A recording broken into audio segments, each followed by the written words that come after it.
Vamos lá para Nova York. A ONU aprovou uma resolução condenando a guerra, um trecho também incentivado pelo Brasil. E nesta quinta-feira, Moscou disse que estuda recomendações de paz sugeridas pelo governo brasileiro. Correspondente Américo Martins com as informações. A Assembleia Geral da ONU aprovou nesta quinta-feira mais uma resolução contra a invasão da Ucrânia pela Rússia. Mas esta nova resolução continha uma novidade sugerida pelo Brasil. Propunha o fim das hostilidades e também pedia uma paz abrangente, justa e duradoura. A sugestão do Brasil foi também aprovada. 141 países votaram a favor dessa resolução, 7 votaram contra e 32 países decidiram se abster. O embaixador brasileiro na ONU justificou o voto do Brasil, dizendo que o país está pronto para participar do esforço por uma solução duradoura do conflito. E o Brasil também disse que espera uma paz sem pré-condições de qualquer um dos lados.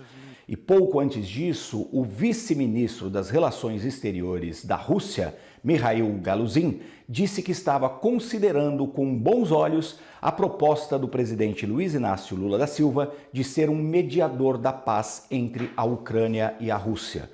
O vice-ministro russo disse que o Brasil é um parceiro estratégico nos BRICS, no G20, em vários outros pontos, inclusive no Conselho de Segurança da ONU, onde o Brasil hoje tem um assento rotativo e que vai considerar muito essa proposta brasileira. Isso foi visto como uma grande vitória pelo Itamaraty e pelos assessores de política internacional do presidente Lula. Américo Martins, de Londres, para a CNN Brasil. Antes da gente entrar na análise, a gente queria aqui do WW trazer para vocês mais alguns fatos em torno desse contexto da diplomacia e de todas as questões envolvendo como que os países encaram a possibilidade de intermediar nessa guerra. Vamos lá. A Alemanha vetou a exportação de blindados brasileiros do tipo Guarani, eles foram vendidos para as Filipinas. O Guarani é um veículo de combate de peso médio, ele serve para transportar tropas e o Brasil vendeu 28 unidades lá para as Filipinas. Esse blindado brasileiro faz parte do programa de modernização do nosso Exército e é produzido pela Iveco em Sete Lagoas, Minas. Ocorre que a caixa de transmissão desse veículo é de origem alemã. E as Filipinas, por conta da situação política lá nas Filipinas, está numa lista de países para os quais a Alemanha não autoriza a exportação de material militar. Agora, o Exército Brasileiro está procurando fornecedores alternativos para essa caixa de transmissão. Esse tipo de situação nós já havíamos enfrentado, e aí não teve a menor publicidade, porque não estava nesse contexto atual.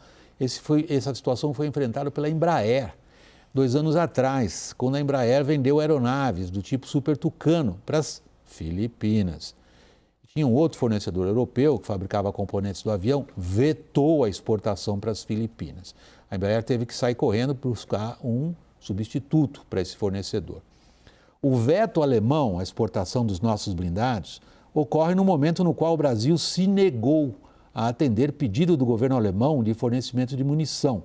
Não era muita coisa, uns 5 milhões de dólares de munição, isso aí não é nada do mercado mundial de armamentos. Mas é o tanque Leopard, que o Brasil tem, a versão 1, o 2 vai ser entregue à Ucrânia, usam a mesma munição e o Brasil não atendeu o pedido do governo alemão. Os fatos ocorrem ao mesmo tempo. O governo brasileiro não vê nessa questão dos blindados guaranis uma retaliação ao não fornecimento de munição de tanques. Daniel Rittner, política é assim. Fatos que nada têm a ver um com o outro ocorrem próximos, viram um terceiro. Podem dizer que não foi retaliação do governo alemão, mas se a gente olha para o contexto, como é que vai convencer que não é?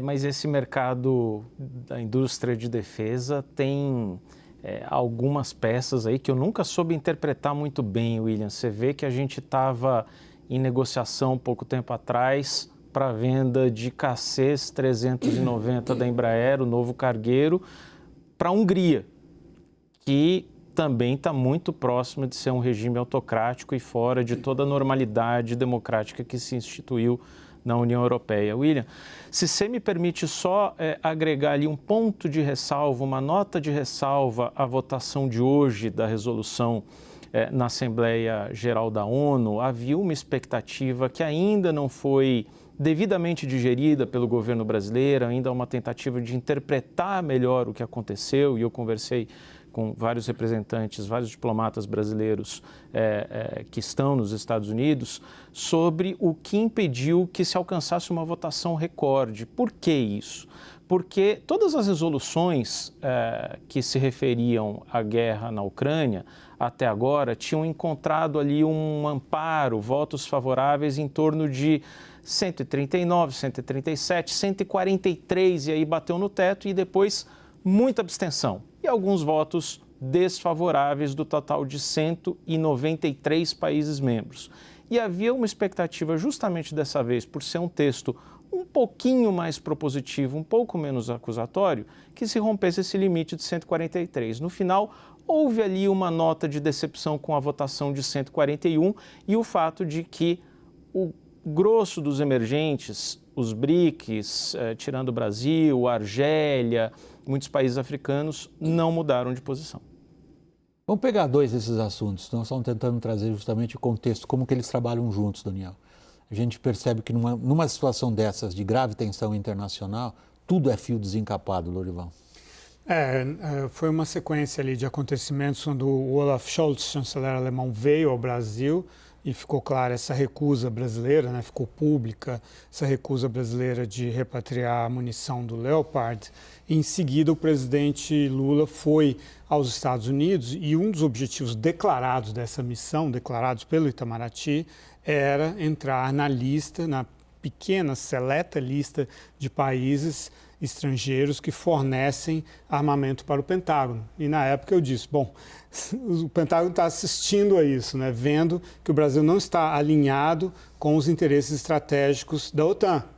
Portanto, essa chance do Brasil de fornecer armamento, porque depois o Brasil, como fornecedor, poderia também vetar a repatriação, a reexportação de equipamento bélico americano. Os Estados Unidos ficariam reféns desse tipo de prerrogativa que o exportador tem. Então, se os Estados Unidos queriam mandar para a Ucrânia, o Brasil poderia vetar, por exemplo, ou para Taiwan, num futuro não muito distante. De maneira que eu vejo que, é como você coloca, quer dizer, tudo isso está interligado, né? Ou você está no time ou não está, né?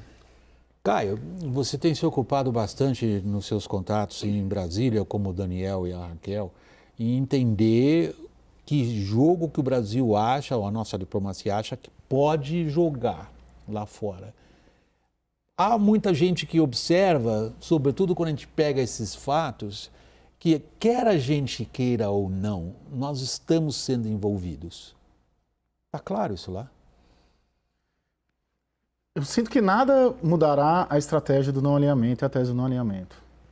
Todo dia que você bate lá, quando você conversa com quem está diretamente envolvido nisso, na ONU inclusive, a tese do não alinhamento, a expressão do não alinhamento. Por uma série de motivos que eu já falei aqui, e hoje também, novamente, a tese do não alinhamento. O governo brasileiro avalia que a tese do não alinhamento é a melhor do ponto de vista global e do ponto de vista nacional. Do ponto de vista global, porque não haveria uma alternativa, senão uma mesa de negociação, que beneficiaria todos os envolvidos. E do ponto de vista nacional, além de questões econômicas, né, da forma como a guerra nos afeta, questão de fertilizantes, questão de mercado e de comércio mundial, há sim uma percepção interna de que a guerra fragilizou o multilateralismo que beneficia na percepção da diplomacia brasileira, presente tanto dentro do Palácio do Planalto, mas principalmente, óbvio, no Itamaraty, os países emergentes. Os fóruns multilaterais já foram mais fortes, eram mais fortes antes da guerra, e a guerra fragiliza esses fóruns. Então, o governo ele tem uma série de fatores. Eu sei que diversas vezes a gente coloca aqui, o Lorival principalmente, você também, uma questão, um anti-americanismo da diplomacia brasileira, e eu não estou nem endossando, nem concordando, mas o que eu ouço de lá é de que, sob todos os olhares econômicos, geopolíticos, a posição brasileira do não alinhamento, para eles, é o melhor caminho a ser seguido. Raquel, quando você olha hoje a votação das Nações Unidas, sobretudo, a gente percebe um esforço muito grande, por parte do Brasil, inclusive, de tentar fazer alguma coisa andar, o resultado é o mesmo. É o mesmo, William. E como o Daniel ressaltou, não teve esse apoio dos emergentes, né, dos grandes emergentes.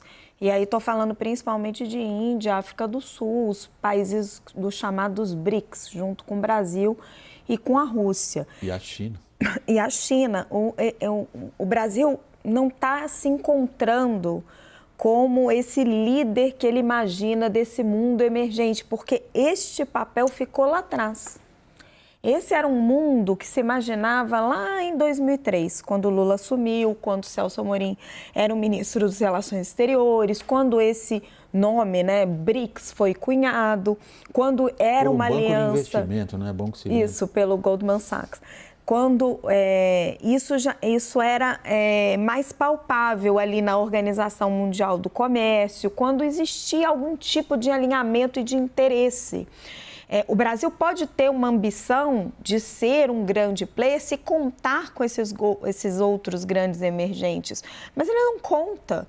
Não existe um interesse, nunca existiu, um interesse comum entre Brasil, Índia, China, África do Sul e que dirá a Rússia. São países com interesses nacionais muito diferentes e não vai ser diferente agora. Só pontuando uma coisa, William, claro, sobre a questão dos blindados para as Filipinas, com certeza não teve uma boa vontade da Alemanha, mas a gente não pode esquecer do que são as Filipinas, né?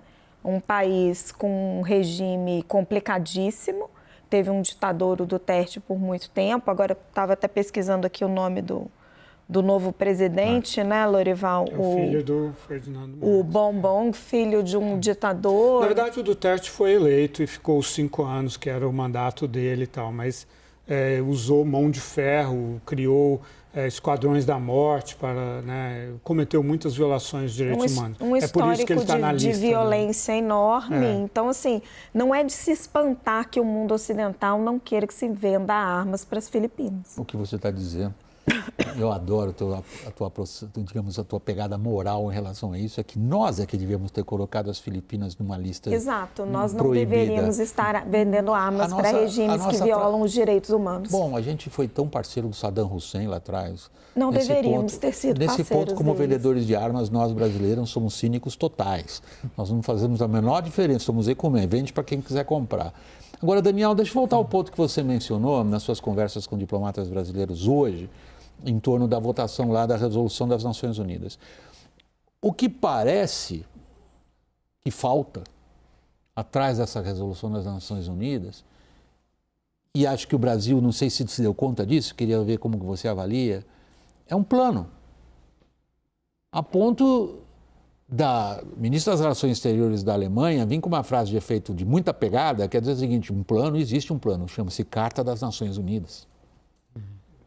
Tanto que tem um ponto da resolução aprovada hoje que demonstra muito claramente que o respeito à integralidade territorial da Ucrânia é um ponto assim, totalmente pacífico. E a África do Sul elogiou, isso foi interessante. A África do Sul tem tido uma posição muito crítica nisso, se abstém regularmente.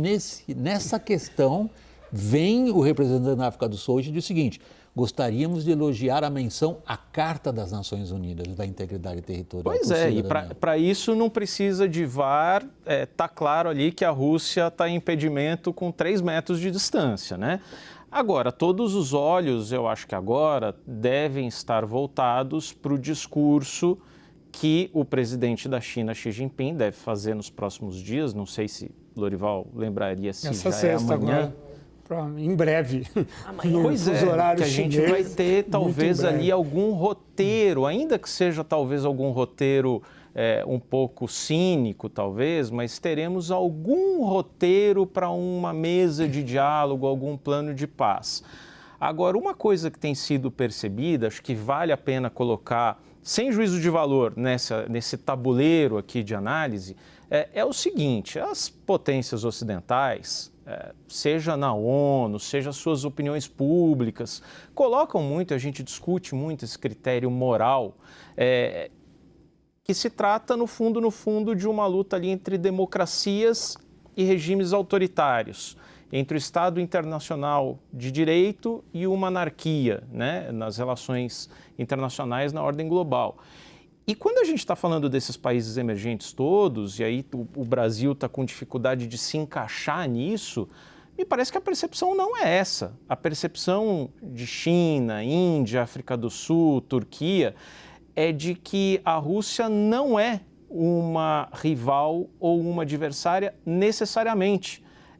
Em alguns casos, ela é uma aliada necessária, por questões econômicas, como a questão dos fertilizantes, de que não se trata de uma luta entre democracia e regimes autoritários, de que há uma vontade de acabar com a guerra independentemente dos resultados, então não é como a guerra acaba, mas sim quando a guerra acaba. Você trazia isso ontem, e hoje isso estava na manchete do New York Times. A manchete do New York Times hoje, durante boa parte do dia, é The West's War. Ou seja, a percepção é que é uma guerra do Ocidente. Porque não é uma guerra da humanidade, isso. É uma guerra do Ocidente. É um determinado grupo de países e, na visão de vários desses emergentes que você acabou de citar, são países implicados ou em colonialismo, ou em escravidão, ou diretamente em imperialismo, ou na partilha e interesse próprio das, digamos, da situação internacional na qual usa-se uma dupla linguagem em favor próprio. Está sendo contestado, Daniel. Mas, William, só se você me permite, eu não estou tirando isso da minha cabeça. Isso é assim, uma pesquisa que eu citei ontem aqui do Conselho Europeu de Relações Internacionais, com 20 mil pesquisados no mundo inteiro. E ali tem um dado que me pareceu incrível, que é quando se pergunta, a Rússia é uma aliada? Existem 4 opções ali de resposta. A Rússia é uma aliada, é uma aliada necessária, em alguns casos, é uma rival ou é uma adversária? Estados Unidos, Reino Unido e 9 países da União Europeia respondem claramente, é sempre uma rival ou uma adversária. Quando você vai para o mundo emergente, a resposta é de que ela pode ser uma aliada em alguns casos. Então não é para esses países uma luta entre o bem e o mal, como muitas vezes a gente coloca. Raquel e Lourival se inscreveram. Não só reforçando que continua na manchete do New York Times a guerra do Ocidente, porque alguns países não tomam posição na guerra da Ucrânia, e questionando por que eles não querem fazer parte de nenhum campo. E ainda o jornal ainda questiona, o Ocidente queria isolar a Rússia, não conseguiu. Lourival. Bem, acho interessante a gente olhar, examinar o que aconteceu hoje em Nova York, né, no Conselho, na Assembleia Geral da ONU. Houve ali um debate, né, no qual tanto a China, o vice-embaixador da China, Dai Bing, quanto o embaixador brasileiro disseram que enviar armas para a Ucrânia é jogar combustível no conflito. Foi o que os chineses disseram. E aí a Annalena Baerbock, que é a ministra de Relações Exteriores da Alemanha, porque os europeus enviaram seus ministros de Relações Exteriores para discursar na ONU, né? Ela, que, como você dizia hoje à tarde, quando a gente estava gravando o seu programa, né, é uma pacifista com credenciais, né, do Partido Verde. Do Partido Verde, etc. O governo da Alemanha é um governo de centro-esquerda, cujo chanceler foi duramente criticado por demorar demais a enviar armas para a Ucrânia, começou enviando capacetes, aí virou motivo de piada, ele vai enviar também travesseiros para os soldados ucranianos, né? Pois bem, ela respondeu a essa posição da China e do Brasil, dizendo o seguinte, eu ouvi aqui de vocês, né, de alguns de vocês, dizerem que enviar armas é acrescentar combustível ao fogo. Aí ela disse o seguinte, nós queremos que a guerra acabe, fez essa frase, temos o plano de paz aqui na nossa frente, que é a Carta da ONU, os princípios são muito simples, igualdade de soberania, integridade territorial e não uso da força, e disse o seguinte, por que nós jogaríamos combustível no fogo? Nós não quisemos e não escolhemos essa guerra. Preferiríamos usar nosso dinheiro em consertar escolas, combater mudança climática, justiça social, etc. Não vou ler aqui o discurso inteiro dela, mas expressa bem a oposição entre o Ocidente e a posição do Brasil e da China. E aí ela diz a frase clássica, né, desse debate, se a Ucrânia parar de lutar, a Ucrânia Se a Rússia parar de lutar, a guerra acaba. Se a Ucrânia parar de lutar, a Ucrânia acaba. E o sofrimento continuará. Aí fala dos raptos, dos estupros, da tortura. Os crimes de guerra russos, em bom Os português. crimes de guerra.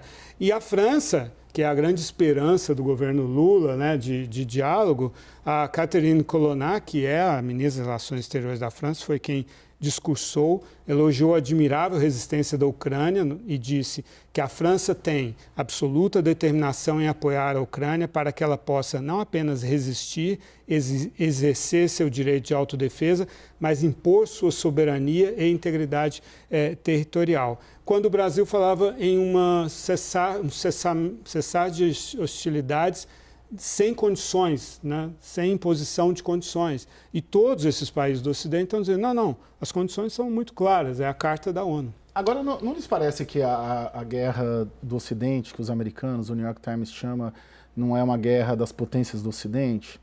Às vezes não tem uma reflexão de que quando, e posso estar errado, a Carta da ONU interessa para ser utilizada pelos americanos, pelas potências do Ocidente, ela é utilizada, e quando ela não interessa, ela não é utilizada. A invasão do Iraque. Isso foi em 2003.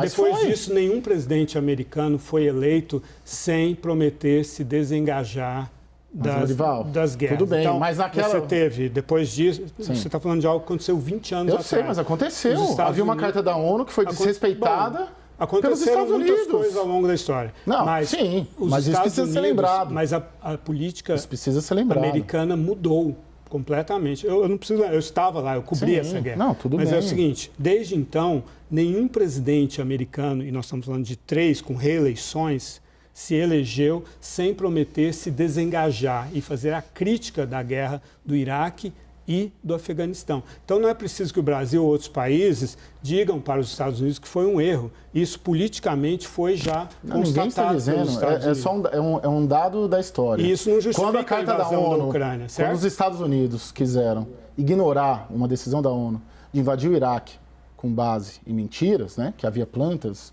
você sabe muito melhor do que eu. Se isso estivesse acontecendo hoje, nós estaríamos criticando os Estados Unidos aqui. Eu também posso entrar aqui na provocação? A Raquel primeiro, então.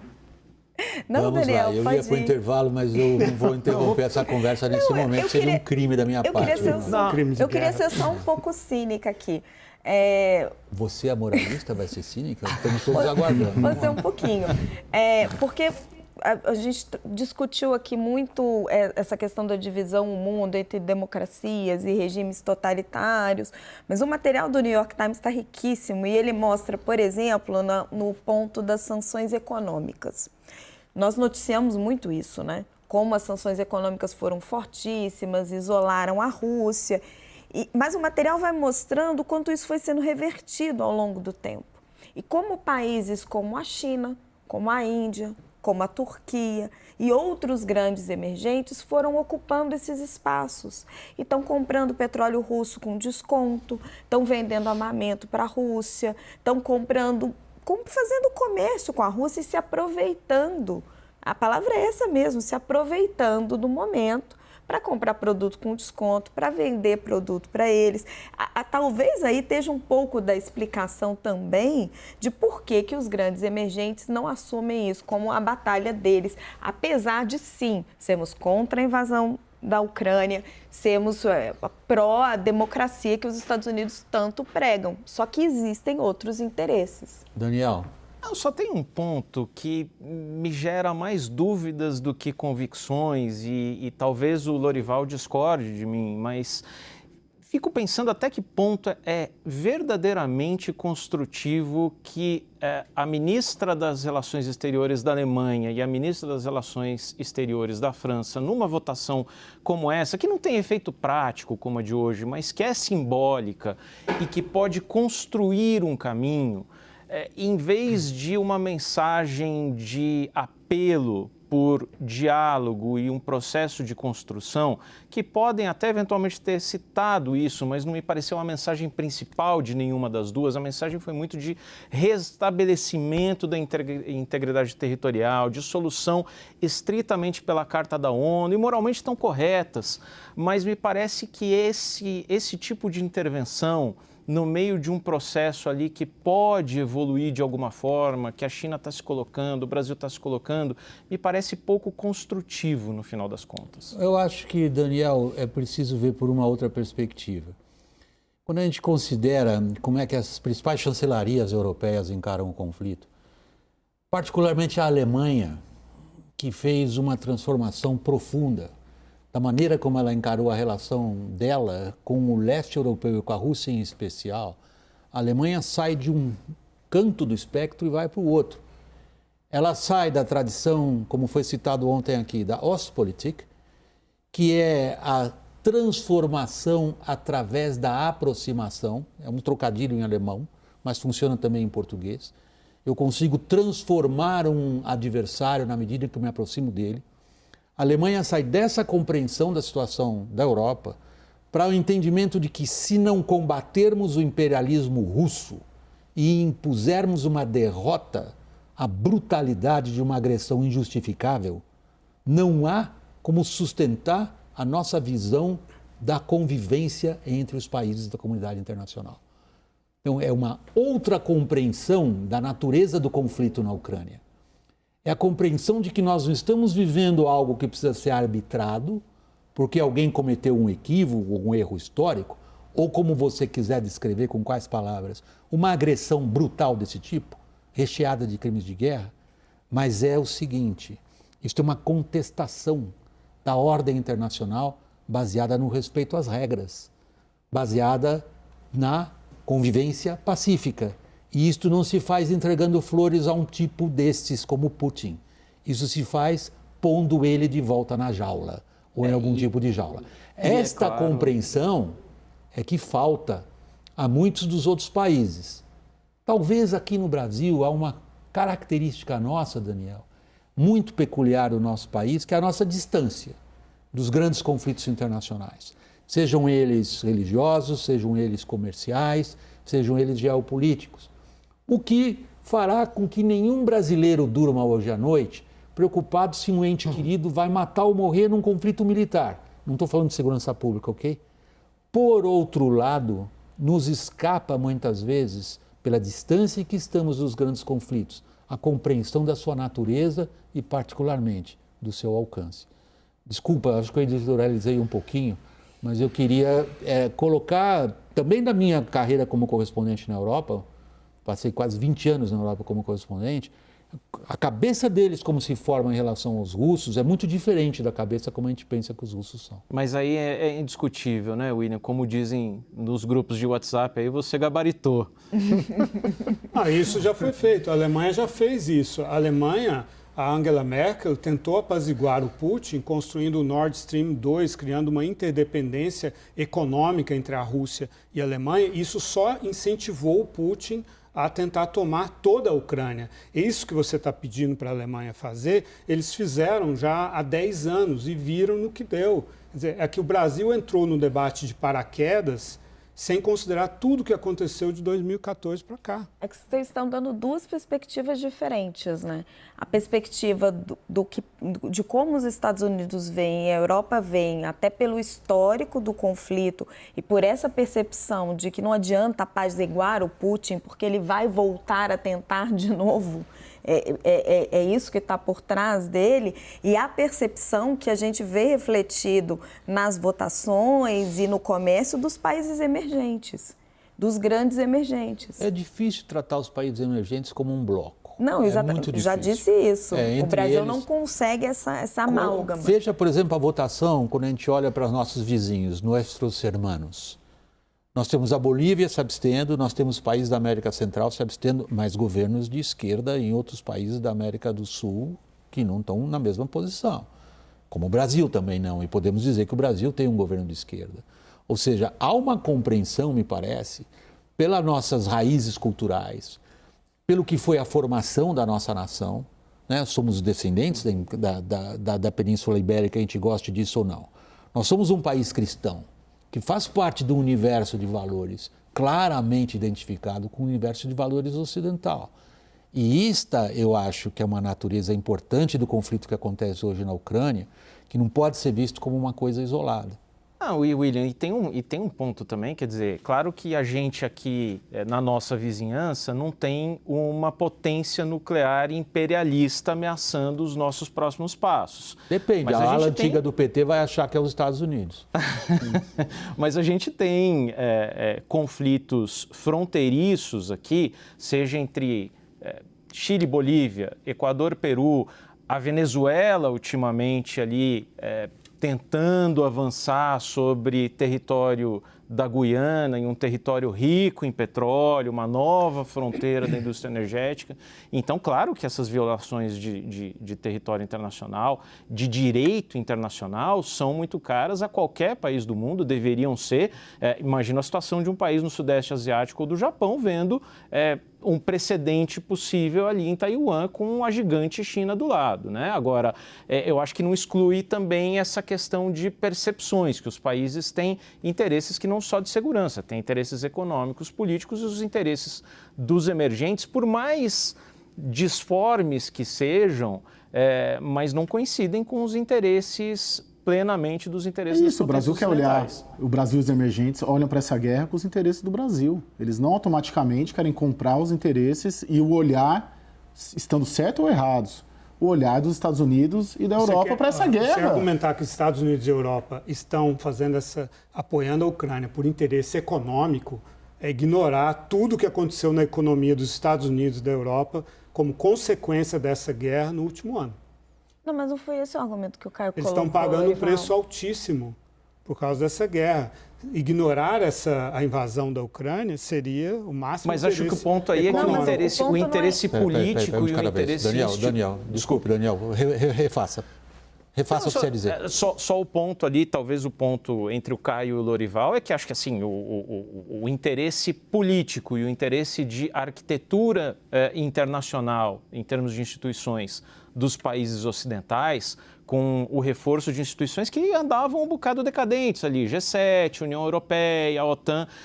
Apesar dos custos econômicos, esse interesse político e institucional era maior e compensasse, talvez, né? No caso do Brasil, tem alguém que vai fornecer fertilizante para o agro? Tem algum mercado que substitui o mercado chinês? Acho que é só isso, não tenho respostas definitivas, não. Só estou colocando elementos para a gente discutir. Assim, só endossando o que o Daniel está falando, é o seguinte, a invasão da Rússia, da invasão da Ucrânia pela Rússia é absolutamente condenável.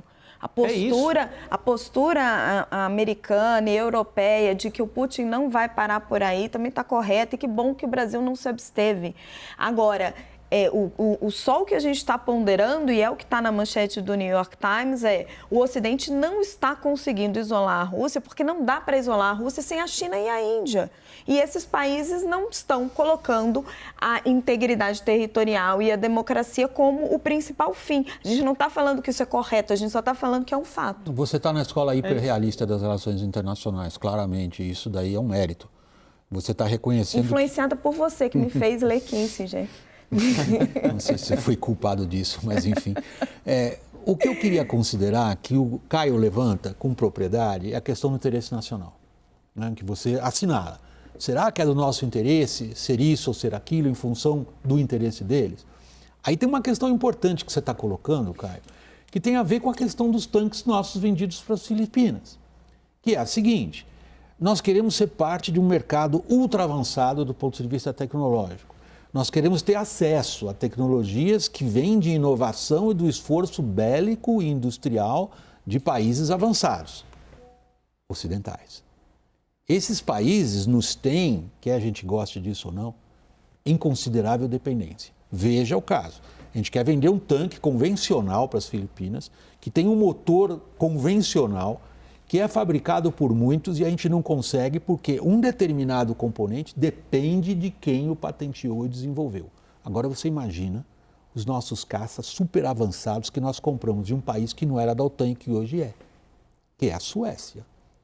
O problema, que me parece do nosso interesse nacional, quero ver o que você acha, o desafio que a gente enfrenta, não é a gente não poder entrar num campeonato para vender armas para A, B, C ou D. É a gente entrar numa lista para a qual não pode ser vendido. Qual é o nosso interesse nacional? William, vamos comparar qual que é o peso das nossas exportações em indústria de defesa. Eu não tenho esse número, os dois especialistas. Com o peso das nossas exportações de agronegócio para a China. Ou com a dependência que o nosso agronegócio tem em relação aos fertilizantes russos. É isso. E indo mais atrás. Você não gostou que eu fui para 2003? Vamos para 42. Quando o Brasil só entrou na guerra, quando conseguiu dinheiro dos americanos para construir a CSN. Era um interesse nacional, sem fazer juízo de valor.